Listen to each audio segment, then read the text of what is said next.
OneKey Wallet Bluetooth setup. How to sync OneKey Wallet wirelessly. Hey everyone, welcome to the channel. In this video, I'll guide you on how you can sync your OneKey Wallet wirelessly. So make sure to watch the video till the end.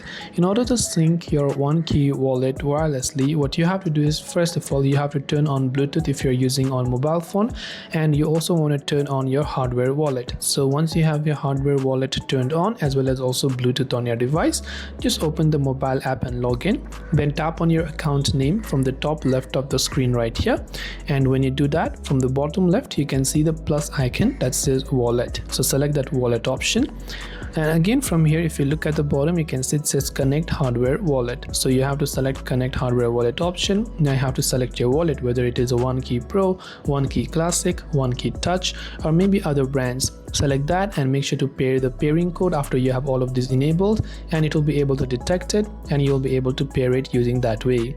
This way you will be able to sync OneKey Wallet wirelessly. Hope this video helped you out. If you have got any questions, feel free to leave them down below. Thank you for watching, and as always, see you soon in the next video.